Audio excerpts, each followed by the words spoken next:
네, 이제 이틀 뒤면 무슨 날이죠? 네, 새생명의 행복 축제가 있는 날입니다. 오랜 시간 동안 기도했던 그런 시간이 돌아오게 되는데요. 오늘까지 보니까 이렇게 46명이 참석하는 걸로 이렇게 되어 있습니다.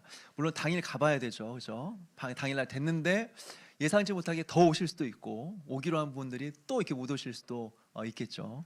그렇지만 어쨌든 그 마음 변치 않고 이 교회를 나올 수 있도록 마음을 모아서 함께 기도해 주시면 좋을 것 같습니다.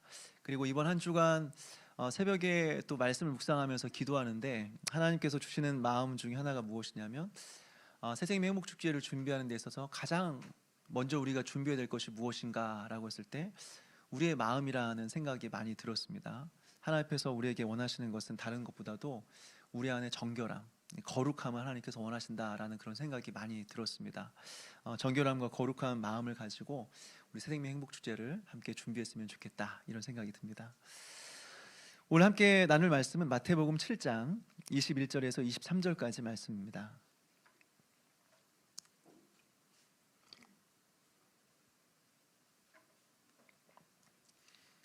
마태복음 7장 21절에서 23절까지 짧은 구절이니까 우리 한 목소리로 같이 읽겠습니다. 시작. 나더러 주여 주여 하는 자마다 다 천국에 들어갈 것이 아니요 다만 하늘에 계신 내 아버지의 뜻대로 행하는 자라야 들어가리라. 그날에 많은 사람이 나더러 이르되 주여 주여 우리가 주의 이름으로 선지자 노릇하며 주의 이름으로 귀신을 쫓아내며 주의 이름으로 많은 권능을 행하지 아니하였나이까 하리니 그때에 내가 그들에게 밝히 말하되 내가 너희를 도무지 알지 못하니 불법을 행하는 자들아 내게서 떠나가라 하리라. 아멘. 오디오 듣고 말씀을 전하도록 하겠습니다. 잠이 든 나는 다시 꿈을 꾸었다. 두 순례자가 하늘의 성으로 가는 큰 길을 따라 내려가고 있었다. 산을 따라 조금 내려가니 왼편으로 자만의 나라가 보였다. 그 나라에서부터 시작된 길은 순례자들이 걷고 있는 곳까지 굽이쳐 있었다. 이곳에서 두 사람은 자만의 나라에서 걸어 나온 매우 활기찬 청년과 만나게 되었다.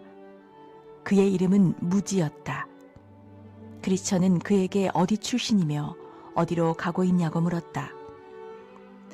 저는 저 왼편에 있는 나라에서 태어났으며 하늘의 성으로 가고 있는 중입니다. 그럼 문까지 어떻게 갈 생각인가? 거기까지 가다 보면 힘든 일을 만만치 않게 겪을 텐데. 다른 선한 사람들이 하는 것처럼 하죠 뭐. 하지만 그 문 앞에 가서 뭘 보여줄 건가? 그래야 자네를 통과시켜 줄 텐데. 저는 하나님의 뜻을 잘 알고 그 뜻에 따라 성실히 생활해 왔습니다. 전 제가 사람들에게 지불해야 할 것들은 모두 지불합니다. 또한 기도하고 금식하고 11조와 기부금도 내죠.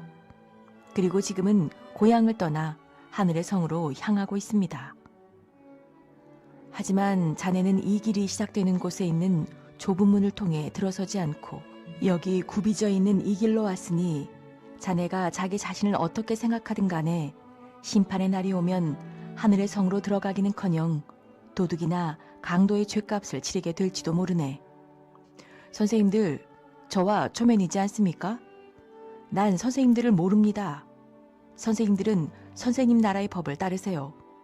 저는 저희 나라 법을 따르겠습니다. 그럼 되는 거 아닙니까? 우리나라 사람 중에 선생님이 말씀하신 그 문이 여기서 아주 멀리 떨어져 있다는 사실을 모르는 사람은 없습니다. 그 문으로 가는 길을 아는 사람이 우리나라 사람들 중 과연 얼마나 되겠습니까? 그 길을 알든 모르든 간에 우리나라엔 이렇게 쾌적하고 푸르른 길이 있어 이 길과 요렇게 합쳐지게 되어 있습니다. 크리스천은 자만심에 가득 찬 이 청년을 보면서 소망에게 조용히 속삭였다. 저 청년에게 희망을 거느니 차라리 바보에게 희망을 걸겠소. 어리석은 자는 걸으면서도 지혜가 부족해 남들에게 자기의 어리석음을 말하고 다니는 법입니다. 저 청년과 좀 더 얘기를 할까요? 아니면 지나쳐 가서 저와 나눈 대화를 곱씹어 볼 시간을 준 다음에 우리가 얼마나 더 도울 수 있는지 알아볼까요? 그러자 소망이 말했다. 무지에게 우리가 한 말을 생각해 볼 시간을 준 후 그가 좋은 충고를 받아들여 무엇이 가장 값진 것인지 모른 채 살지 않도록 합시다. 하나님께서 인간을 만드셨다 할지라도 이 말을 이해하지 못하는 자는 구원하지 않으신다고 말씀하셨지요. 그러고는 계속 말을 했다. 지금 그에게 한꺼번에 말해주는 건 좋은 생각이 아닌 것 같습니다. 우선 그냥 내버려 둡시다. 말해주려거든 그가 얘기 들을 준비가 되었을 때 지체 없이 말해주도록 하지요. 그래서 크리스천과 소망은 앞서 걸었고 무지는 뒤로 처졌다. 계속해서 우리 철로역정 말씀을 좀 살펴보고 있습니다. 철로역정이 오늘까지 해서 한 몇 번째인 줄 아십니까? 혹시? 네? 아무도 모르시죠? 그렇죠? 43번째입니다. 43번째. 그리고 이제 몇 번 남았나 봤더니 한 10번 정도 남았습니다. 그래서 이제 철로역정을 전체를 살펴볼 수 있는 그런 이제 좋은 기회가 된 것 같습니다. 제 생각에는 올해 말에 기회가 된다면 서울에서 철로역정 그 뮤지컬 하고 있습니다. 올해 말까지 하더라고요, 서울에서. 그래서 철로역정을 마무리하는 기념으로 다 함께 우리 서울 구경도 할 겸 또 이렇게 서울에서도 뮤지컬도 한번 보고 오면 좋겠다 이런 마음이 듭니다. 혹시 만약에 간다고 하면은 갈 분들 한번 손 들어 보시겠습니까? 나 가겠다. 네네. 네. 한 3분의 2 정도. 네, 그래서 올해 말이나 내년 초 정도 한번 계획을 좀 해보도록 하겠습니다. 지난 시간에 우리는 기쁨의 산에 대해서 함께 살펴보았습니다. 특별히 지난번에 기쁨의 산에 올라서 목자들을 만났다라고 하는 것을 살펴보았는데 여기서 우리는 무엇을 깨닫게 되었는가? 아무리 높은 신앙의 수준에 우리가 올랐다고 할지라도 여전히 우리에게는 교회가 필요하고 목자가 필요하다라고 하는 것입니다. 이것이 바로 우리가 늘 은혜 가운데 거할 수 있는 굉장히 중요한 신앙의 핵심 중에 하나입니다. 우리가 어떻게 날마다 은혜 가운데 머무를 수 있는가? 일단 교회를 가까이 하는 것입니다. 그리고 목자를 가까이 해야 하는 것입니다. 그래서 목회자와 바른 관계 가운데 있는 것이죠. 이것이 우리가 은혜 가운데 있을 수 있는 신앙의 가장 기본 중의 기본인 것입니다. 이것이 무너지면 마치 시험 공부를 열심히 했어요. 시험 공부를 진짜 열심히 했는데 다른 책을 보고 시험 공부한 거하고 똑같습니다. 다시 말해서 우리가 아무리 애를 쓰며 신앙생활을 한다고 할지라도 교회와의 관계가 무너지고 목회자와의 관계가 무너지면 하나님의 은혜를 기대할 수는 없다라고 하는 것이죠. 이렇게 말하면 어떤 분들은 하소연합니다. 목사님, 교회를 나가고 싶었는데 교회가 나에게 관심이 없습니다. 교회 나가고 싶은 마음이 있는데 셀 리더가 적극적으로 나를 챙겨주지 않습니다. 교회 나가고 싶은 마음이 간절한데 목회자가 나에게 관심이 없습니다. 물론 교회는 그런 분들을 위해서 관심을 갖고 적극적으로 섬겨야 됩니다. 그렇지 못한 것에 대해서는 늘 교회 부족함을 인정하고 영혼들을 돌보기를 힘써야겠죠. 그렇지만 동시에 기억해야 될 것이 있어요. 안 찾아온다고 말하지 말고 먼저 교회 나가십시오. 셀 모임에 적극적으로 참여하십시오. 기도에 나가서 열렬하게 기도하십시오. 교회에서 연락이 왜 안 오는가 하지 말고 먼저 연락하십시오. 어디 숨어서 나 한번 찾아보라 하지 말고 적극적으로 교회에 참여해서 신앙생활을 하십시오. 여러분 한번 생각해 보십시오. 자녀 문제, 직장 문제, 우리의 집 문제는요, 우리의 모든 것을 다 내려놓고 다 포기하고 가장 우선순위를 두고 잘해보려고 우리 노력하지 않습니까? 그런데 우리의 영혼에 대한 문제만큼은, 우리의 영혼에 대한 문제만큼은 그렇게 하지 않아요. 교회 하는 거 봐서, 셀 리더 하는 거 봐서, 목사 하는 거 봐서 내가 교회 한번 나가줄게, 내가 모임 한번 참석해 줄게. 도대체 왜 교회를 나오실까요? 도대체 누구를 위해서 신앙생활을 하는 것일까요? 마지막 날 우리가 주님 앞에 섰을 때 뭐라고 말해야 될지 한번 생각해 보십시오. 그저 내가 열심히 하려고 했는데 교회가 나랑 안 맞아서요. 내가 신앙생활 잘해보려고 했는데 교회가 나를 안 챙겨주고 관심을 갖지 않아서요. 여러분, 이렇게 핑계할 수 있을까요? 핑계할 수 없는 것입니다. 마지막 날 우리가 하나님 앞에 섰을 때, 마지막 날 예수 그리스도의 심판대 앞에 섰을 때 자신의 영혼은 오직 자신만 책임질 수 있는 것입니다. 어느 누구도 핑계할 수 없고 어느 누구도 나의 영혼에 대해서 책임질 수 없다라고 하는 것이죠. 물론 우리의 영혼을 위해서 반드시 교회가 필요하고 목자가 필요해요. 그렇지만 그렇기 때문에 마지막 날 나는 책임이 없다, 나는 모른다 라고 말할 수 없다는 것입니다. 모든 책임은 내가 지는 것입니다. 사랑하는 여러분, 교회에 들어오면서 등록카드 한 장 쓰고 10주간 새가족 공부 참석했다고 해서 그것이 곧 구원을 의미하지 않습니다. 적극적으로 사모하는 마음을 가지고 예배에 나오고 교회 와서 하는 모든 모임과 기도에 기쁨으로 동참하십시오. 그리고 늘 은혜 속에 거하기를 힘쓰십시오. 그것이 교회와 함께하는 것이고 그것이 목자와 함께 신앙생활을 하는 것입니다. 그렇게 교회와 함께 목회자와 함께 신앙생활하는 저와 여러분 되시기를 주님의 이름으로 축원합니다. 이제 오늘 우리가 살펴보려고 하는 주제는 이것인데요, 기쁨의 산에서 내려와서 이제 천성의 문에 굉장히 가까워졌습니다. 천성의 문을 향하여서 가는 도중에 만난 여러 사람들에 대한 이야기가 이제 시작이 되고 있습니다. 천국문에 가까이 가면 갈수록 앞으로 여러 사람들을 만나게 되는데요, 이 사람들의 공통적인 특징이 있습니다.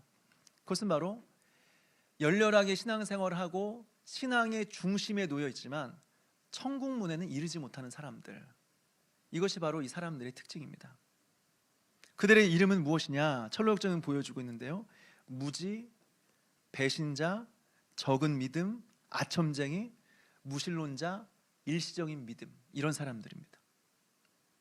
여기서 우리는 두 가지 사실을 먼저 깨닫게 되는데요, 첫째로 우리가 아무리 수준 있는 신앙생활을 할지라도 언젠가 넘어질 수도 있다라고 하는 것입니다. 그러니 그러한 사람들이 되지 않도록 늘 경계하고 깨어 있어야 된다라고 하는 것입니다. 한번 보십시오. 이 사람들은 모두 막 멸망할 도시를 떠난 사람들이 아니라 천국에 가까이 있는 사람들이라고 했습니다. 이제 천국이 정말로 얼마 안 남은, 조금만 가면 곧 천국에 있는 이 사람들입니다. 여기서 이런 사람들을 만난 거예요. 무엇을 보여주는가? 그렇기 때문에 여기서 만난 사람들은 일반적인 사람들이 볼 때는 굉장히 신앙이 있는 사람처럼 보이겠지만 결국에는 천국에 못 들어가는 사람이다 라고 하는 것입니다. 우리는 이것을 보면서 무엇을 깨달아야 될까요? 경계입니다. 경계. 나하고 상관없는 이야기가 아니다. 적은 믿음, 아첨쟁이, 무지, 나하고 상관없다, 이게 아니라 내가 그런 사람이 될 수 있으니 경계해야 되겠구나, 내가 깨어 있어야 되겠구나 라고 생각해야 되는 것이죠. 여러분, 이것은 구원을 의심하라는 것이 아닙니다. 내가 받은 구원을 의심하라는 것이 아니라 그렇기 때문에 더욱 내가 받은 구원을 확신하면서 구원의 확신 속에서 거하라라고 하는 말씀이죠. 둘째로, 높은 신앙의 수준에 오르면 보이는 것들이 있다라고 하는 것입니다. 이전에도 크리스찬이 십자가를 경험한 이후에 게으름에 빠져있는 여러 사람들, 잠자고 있는 여러 사람들을 보게 되었습니다. 십자가를 경험하니까 어떻게 해요? 평소에 보이지 않는 사람들, 영적으로 게으른 사람들, 영적으로 미끄러진 사람들이 보이기 시작했습니다. 오늘도 마찬가지죠. 크리스찬이 기쁨의 산에서 오른 이후에 높은 신앙의 단계에 이르자 보이기 시작하는 것들이 있었어요. 뭐예요? 가짜가 보이기 시작하는 것입니다. 가짜의 믿음을 가진 사람들이 보이기 시작하는 것입니다. 일반 사람들이 볼 때는 굉장으로 영적으로 수준 높은 사람들이, 천국 가까이에 있는 사람들입니다. 그런데 신앙의 수준이 올라가니까, 기쁨의 산에 이르니까 보이기 시작하는 거예요. 그들이 가짜다 보이기 시작하는 것입니다. 예전에 청년들을 담당할 때였습니다. 처음 청년부를 맡게 되었는데요, 청년들이 굉장히 신앙이 좋았어요. 나이도 저랑 거의 차이가 없었습니다. 제가 32살에 청년부 사역을 시작했는데요, 청년부 대부분 리더급들이 다 29, 30살이었습니다. 그리고 어떤 청년들은 31도 있었습니다. 그러니까 제가 사역자라기보다는 그냥 형, 오빠 정도가 된 거죠. 그 청년들은 신학 공부에 굉장히 관심이 많은 청년들이었습니다. 그래서 늘 경건서적을 읽고 늘 성경을 가까이 하는 그런 친구들이었습니다. 그 청년들과 같이 모임을 할 때면 늘 긴장이 돼요. 질문합니다. 목사님, 요즘 이런 책을 읽고 있는데 읽다 보니까 이 부분이 참 이해가 안 됩니다. 목사님, 이 부분 좀 설명해 줄 수 있습니까? 저는 그 책 읽어본 적이 없어요. 그 책을 쓴 사람이 누군지도 몰라요. 근데 당연히 제가 아는 것처럼 알아야만 하는 것처럼 질문하는 거죠. 그러니까 얼마나 당황스러워요. 모임 때마다 늘 긴장할 수밖에 없는 거예요. 또 책만 많이 읽는 게 아니라 기도를 정말 열심히 했습니다. 정말 오랜 시간 동안 열렬하게 기도했어요. 그래서 기도를 하면서 받은 은혜를 나누다 보면 웬만한 목사님들, 웬만한 권사님들 저리 가라요. 그 정도로 수준이 있었어요. 또 영혼들을 정말 잘 돌보 왔습니다. 그래서 세런들에 대해서 목양하고 목양 보고서를 쓰라고 하면 매주 신방을 해요. 매주 신방하고 그 결과를 목양 보고서에 쓰는데 A4 용지에 10페이지 썼습니다. 10페이지씩 매주마다 한 사람 한 사람의 개인적인 상황들을 신방하고 그들의 상황, 가정 상황, 신앙적인 상태, 관계의 문제, 진로의 문제, 부모님과의 관계, 이런 내용들을 상세하게 매주마다 책 한 권씩을 썼어요. 책 한 권씩을. 그리고 주일에 세런들 간식 사준다고 일주일 동안은 라면만 먹어요. 일주일 동안 라면만 먹으면서 그 돈 아껴가지고 모은 돈으로 세런들 주일에 만나면 생일 챙겨주고 밥 사주고 간식 사주는 것입니다. 그러니까 한편으로는 너무 감사한데요, 너무 좋은데 그러니까 너무 부담스럽더라고요. 너무 잘하고 너무 열렬하게 신앙생활하니까 이게 좋은 게 아니라 너무 부담스러운 거예요. 근데 몇 년 동안 그 청년들과 함께 있으면서 함께 겪어가다 보니까 보이는 것이 있어요. 아, 이게 전부는 아니구나. 아, 눈에 보이는 것이 전부는 아니구나. 시간이 흘러가니까 진짜 성숙함과 미성숙함의 차이가 보이기 시작하는 거예요. 여러분, 높은 신앙의 수준에 오른 사람은요, 이와 같습니다. 그저 오랜 시간 동안 겪어야만 알 수 있는 것들이 아니라 그냥 딱 보면 알게 되는 것들이 있습니다. 진짜를 경험해 본 사람은 그것을 경험해 본 사람과 그것을 경험하지 못한 사람과의 그런 관계, 차이를 구분할 수 있는 영적인 감각이 생깁니다. 하나님을 진짜 만나본 사람은요, 저 사람이 정말 하나님을 만난 사람인지 아닌지를 구분할 수 있는 감각이 생기는 것이죠. 물론 여기서 우리가 짚고 넘어가야 될 부분이 있는데요, 남을 판단하는 사람들이 모두가 다 영적으로 수준 있는 사람은 아니다라고 하는 것입니다. 원래부터 비판적인 사람이 있고 원래부터 판단을 잘하는 사람들이 있습니다. 차이가 있다고 한다면 영적으로 높은 산에 올라가 본 사람은 은혜를 받으면 받을수록 분별력이 생깁니다. 은혜를 받으면 받을수록 분별력이 생겨요. 근데 원래부터 비판적인 사람은 은혜가 떨어지면 떨어질수록 비판적인 사람이 됩니다. 은혜가 떨어지면 떨어질수록 더 분별력이 생기는 것이죠. 또 동기가 다릅니다. 내가 저 사람을 판단하고 저 사람의 잘못을 지적할 때 영적으로 수준 있는 사람은요, 그 사람을 사랑하기 때문에 분별하는 것입니다. 그 사람을 사랑하니까 분별하는 것입니다. 그런데 원래 비판적인 사람은 그 사람을 사랑하기 때문이 아니에요. 그냥 그 사람을 보니까 너무 답답한 거예요. 그 사람이 행동하는 것을 보니까 막 숨이 막힐 정도로 답답한 거예요. 화가 나서 견딜 수가 없는 거예요. 그러니까 분별하고 판단하고 비판하는 것입니다. 또 목표가 달라요. 영적으로 수준 있는 사람은요, 상대방의 잘못을 분별하고 지적해서 결국에는 그 사람을 온전하게 해주고 싶은 거예요. 이것이 영적으로 수준 있는 사람들이에요. 그래서 저 사람이 온전한 사람이 될 때까지, 더욱더 하나님 앞에 온전해지기까지 계속해서 참고 인내하는 것이죠. 그런데 원래 비판적인 사람은 어떨까요? 비판하는 그 자체가 목적입니다. 비판하는 자체가 목표예요. 그 사람은 비판하고 그래서 그 사람이 쓰레기다라는 사실을 증명하고 싶은 거예요. 이게 수준 있는 사람과 수준이 없는 사람의 차이라고 하는 것이죠. 동기가 다르고 목표가 다른 것입니다. 사랑하는 여러분, 우리가 항상 기억해야 될 것이 있습니다. 하나님께서 누군가의 부족함을 보게 만든다라고 한다면요, 그것은 우리가 그만큼 영적으로 성숙했다는 증거입니다. 기쁨의 산에 올랐다는 증거예요. 근데 중요한 것은 상대방에 대한 영혼의 깊은 사랑과 형제 교정에 대한 진실한 마음이 있을 때만 그런 것이죠. 그렇지 않다면 그냥 비판이에요. 그냥 비난인 것입니다.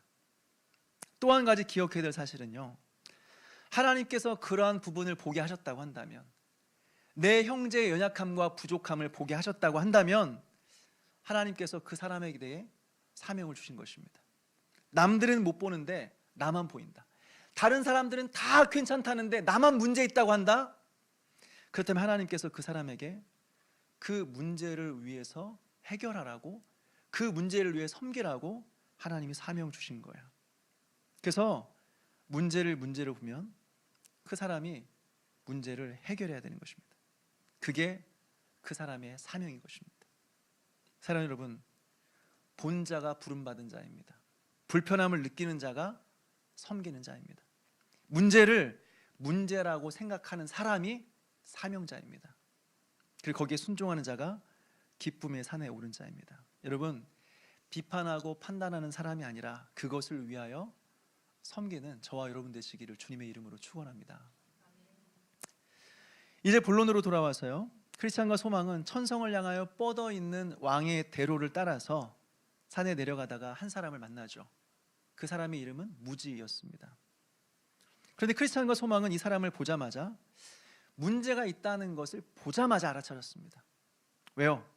온 곳이 좁은 길이 아니에요. 자만이라는 곳입니다. 보니까 자만이라는 곳에서 곧은 길이 아니라 계속해서 굽어진 길을 왔다 갔다 오는데 좁은 길을 통과하지 않고 그냥 오는 거예요. 우리가 앞에서 살펴보지 않았습니까? 여러분, 좁은 문이 아니면 아닌 것입니다. 좁은 문을 통과하지 않으면 그건 진짜 믿음이 아닌 것입니다. 근데 여러분, 크리스찬과 소망은 그 무지를 비판하였습니까? 비판하지 않죠. 무지라는 사람을 비난해서 그를 민망하게 만들었습니까? 그렇게 하지 않습니다. 크리스찬과 소망은 무지를 향하여서 친절하게 말을 꺼냅니다. 그리고 사랑으로 그를 교정하기 위해서 노력했습니다. 여러분, 이것이 수준 있는 사람이에요. 이것이 신앙의 수준 있는 사람입니다. 그리고 이것이 기쁨의 산에 오른 사람의 모습입니다. 오늘 보니까 크리스찬은 무지를 보자마자 문제가 있다고 말하지 않고 오히려 몇 가지 중요한 질문을 던져요. 두 가지 질문을 던집니다. 첫째는 어떻게 천성의 문에 이를 것입니까? 당신은 어떻게 천성의 문에 이를 것입니까?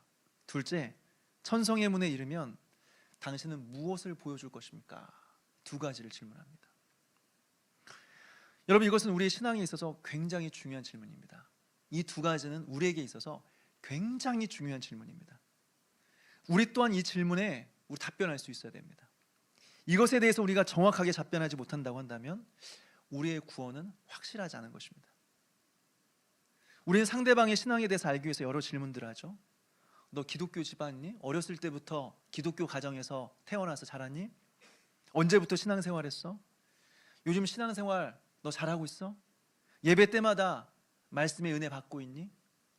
교회에서 섬기고 있니? 어떤 섬김하고 있니? 헌금 생활 잘하고 있어? 여러분, 이러한 질문은 이 사람이 어떤 사람인지, 또 얼마나 신앙생활을 열심히 하고 있는지 확인할 수 있는 중요한 질문들이죠. 특별히 저는 세 가지 질문에 답변할 수 있어야 된다라고 생각이 돼요.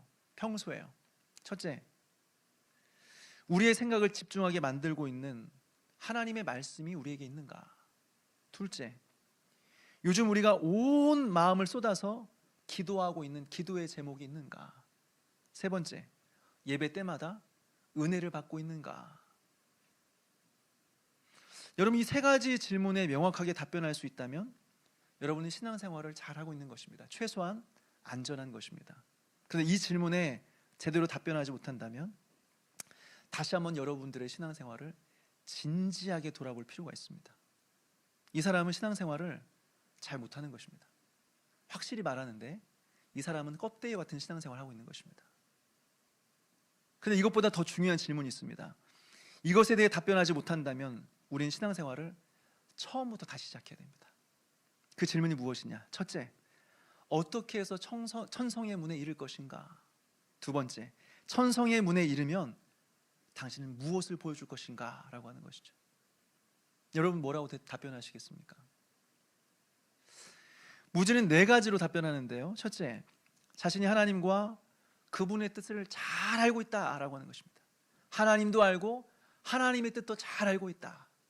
두 번째, 지금까지 나는 도덕적으로 착하게 살아왔다라고 말합니다. 세 번째, 종교적 형식이 아주 유지가 잘 되고 있다. 경건의 형식이 유지가 잘 되고 있다라고 말하죠. 그래서 지금도 금식하고 11조를 드리고 가난한 사람들이 열심히 돕고 있다 말합니다. 네 번째, 천국을 위해서 나는 나의 고향을 떠나온 사람이다 라고 말합니다. 여러분, 이 정도 답변할 수 있다면 꽤 괜찮은 사람 아닐까요? 신앙적으로 흠잡을 것 없는 사람 아닐까요? 그런데 기쁨의 산에 오른 사람은 알아요. 이것으로는 진정한 그리스도인이라 말할 수 없다는 것입니다. 이것만으로는 이 사람의 신앙이 진짜인지 확인할 수 없다라고 하는 것이죠. 그래서 몇 가지 이유가 있는데요. 첫째로, 무지는 하나님을 안다고 말했습니다. 근데 정말 중요한 인간의 전적인 타락의 교리와 그리스도에 대한 믿음의 교리에 대해서는 알지 못했습니다. 야고보 사도는 말합니다. 내가 하나님은 한 분이신 줄 믿느냐? 잘 하는도다. 귀신들도 믿고 떠느니라 라고 말합니다. 무슨 말이에요? 하나님이 한 분이신 줄 아니? 그걸 믿고 있니? 잘 하는도다. 그런데 그 정도의 지식은 귀신들도 있다. 그 정도의 믿음은 귀신들도 가지고 있는 믿음이다 라고 말하는 것입니다. 귀신들도 하나님을 알고 있고 그분이 온 세상의 창조자이시며 거룩한 분이시라는 사실을 알고 있습니다. 그러나 이것보다 더 중요한 것이 있는데 그것은 바로 내가 죄인이라는 사실입니다. 내가 죄인이라는 사실과 그래서 오직 예수 그리스도를 믿는 것만이 유일한 구원의 길이라고 하는 지식이 필요한 거죠. 그런데 무지는 어땠습니까? 이것을 알지 못했다라고 하는 것입니다. 둘째로, 무지는 지금까지 착하게 살아왔다 말합니다. 다시 말해서 매우 도덕적인 사람이다 라고 말하고 있는 거예요. 그런데 모르는 것이 하나 있었어요. 착한 행실로 구원에 이를 수는 없다라고 하는 사실을 몰랐습니다. 여러분, 진정한 구원은 어떻게 이루어지죠? 착한 일 많이 하면 이루어집니까? 아니죠. 오직 믿음과 그 믿음의 결과 하나님을 사랑하는 것을 통해서만 진정한 구원이 이루어지는 것입니다. 지난 주일에 우리는 부자와 나사로 비유를 살펴보았는데요. 왜 부자가 음부에 떨어지게 되었을까요? 왜 부자가 지옥에 떨어져서 그 고통을 받게 된 것일까요? 그 본문에 자세히 설명되어 있지 않지만 우리가 알고 있는 기본적인 교리에 근거한다면 예수님을 안 믿은 것입니다. 믿음이 없으니까 음부에 떨어져 고난을 받은 것이죠. 그런데 이 사람이 예수 그리스도를 믿었는지 안 믿었는지 어떻게 알아요? 성경에 나옵니까? 안 나와요. 이 사람이 예수님을 믿고 천국 갔다, 이 사람이 예수님을 안 믿고 음부에 떨어졌다, 부자와 나사로 비유한 이 내용이 안 나옵니다. 근데 어떻게 알아요? 사랑을 실천하지 않은 것입니다. 자신은 매일 잔치를 열면서 온갖 부족함 없이 음식을 먹으며 살아가는데 자기 집 앞에 있는 자신의 형제를 돌아보지 않은 것입니다. 같은 민족을 돌아보지 않은 것입니다. 평생 그래서 나사로를 구걸하면서 굶주리며 살게 만든 것입니다. 이것은 바로 믿음이 없다라고 하는 증거이고 그 결과 음부에 떨어지게 되었다라고 하는 것이죠. 그러니까 우리에게 필요한 지식은 무엇이냐? 우리의 착한 행실로는, 우리의 선한 행위로는 구원에 이를 수 없다라고 하는 것을 아는 것입니다. 근데 무지는 이것을 몰랐다라고 하는 것이죠. 셋째로, 무지는 늘 기도하고 금식했고 11조를 드린다라고 말했습니다. 근데 여러분, 바리새인들은 훨씬 더 엄격하게 이 신앙생활을 하면서 이것들을 지키며 살아왔습니다. 그런데 예수님께서는 이들을 향하여 뭐라고 말씀하십니까? 독사의 자식들아 라고 말했습니다. 무엇보다 오늘 마태복음 7장 읽은 부분을 보게 되면요, 예수님을 찾아온 사람들이 이렇게 말합니다. 우리 다시 한번 마태복음 7장 21절에서 23절 말씀을 같이 한번 읽겠습니다. 마태복음 7장 21절에서 23절 같이 읽겠습니다. 시작. 나더러 주여 주여 하는 자마다 다 천국에 들어갈 것이 아니요 다만 하늘에 계신 내 아버지의 뜻대로 행하는 자라야 들어가리라.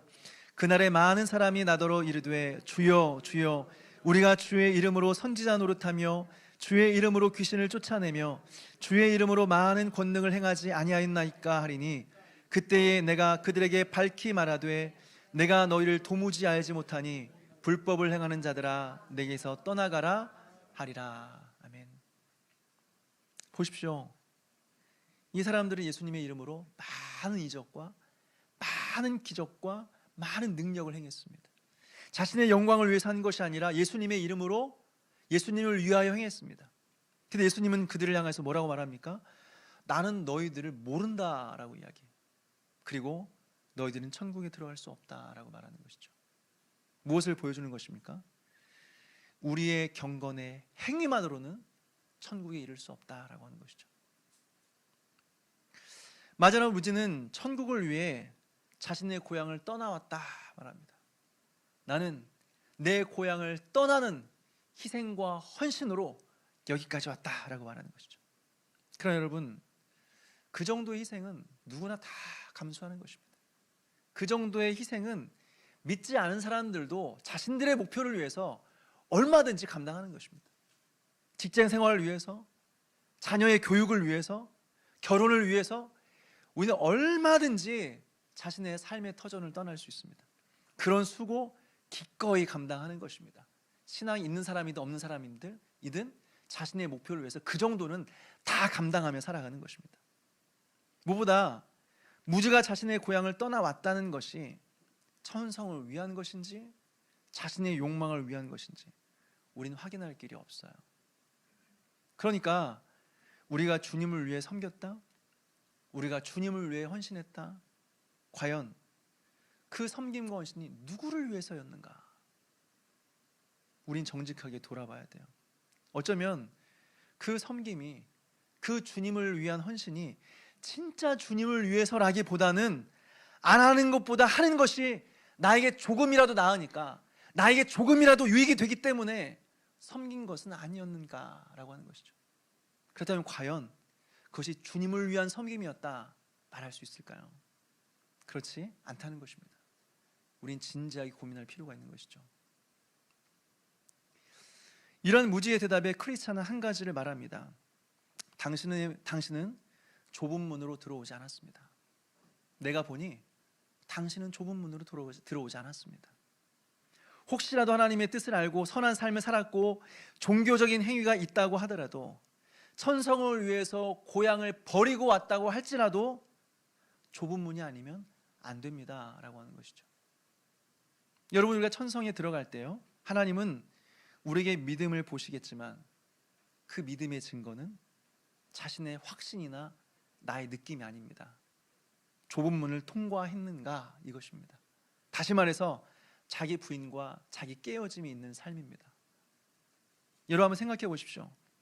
우리가 믿음이 있다고 하지만 우리의 믿음을 어떻게 증명할 수 있습니까? 어떻게 확신할 수 있어요? 우리의 느낌입니까? 그저 내가 그렇게 생각한다는 것입니까? 어릴 때부터 오랜 시간 동안 교회 안 빠지고 다녔기 때문에요? 교회 헌금을 많이 냈기 때문에요? 아니면 남들보다 더 많은 시간, 더 힘든 일들을 했기 때문에 그렇습니까? 여러분, 우리에게 그런 아니라는 생각은 하지 않았으면 좋겠습니다. 나는 교회 오래 다녔으니까 최소한 나만큼은 천국에 가겠지. 채는 못 가도 나는 가겠지.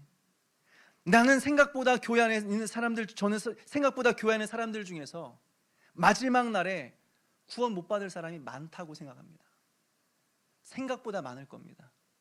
그래서 제가 해야 될 일은 근거 없는 위로가 아니에요. 여러분 걱정하지 마십시오. 다 구원 받을 겁니다. 오늘 우리가 죽으면 다 천국 갈 겁니다. 그럼 막연한 위로가 아니라 하나님 앞에서 끊임없이 질문하고 고민하게 하는 것이 저의 사명이라고 생각합니다. 왜요? 가장 불쌍한 사람들이 있습니다. 이 세상에서 가장 불쌍한 사람들은 누구냐? 어설프게 신앙생활하는 사람입니다. 어설프게 신앙생활하는 사람들. 차라리 신앙이 없어서 아예 하나님 없다라고 말하고 세상에 나와서 즐겁게 즐기며 살아간다고 한다면 마지막에 후회라도 안 할 겁니다. 그런데 어설프게 교회에 나와서 어쨌든 하라는 것을 합니다. 그렇다고 전심으로 온 마음으로 하기에는 너무 힘이 들어요. 그렇게 못합니다. 그러니까 하긴 하는데 모든 것이 다 어설프고 다 적당합니다. 그래서 마지막에 그렇게 살아왔는데 불구하고 결론적으로는 믿음이 없다라고 입증이 된다고 한다면 얼마나 불쌍한 사람이에요. 얼마나 불쌍합니까? 사랑하는 여러분, 진짜 구원받은 사람은 좁은 문으로 들어갑니다. 그리고 늘 예수 그리스도의 뜻 앞에 자기를 쳐서 복종시킵니다. 그래서 평생 예수를 위해 살아가는 것입니다. 이게 아니면 우리의 구원을 어느 누구도 입증해 줄 수가 없다라고 하는 것이죠. 사랑하는 여러분, 우리의 구원의 핵심은 좁은 문입니다. 좁은 문, 좁은 길로 가야 그 끝에 천국이 있습니다. 넓은 길의 끝에는 천국이 없습니다. 좁은 길의 끝에만 천국이 있습니다. 좁은 문으로 들어가는 저와 여러분 되시기를 주님의 이름으로 축원합니다.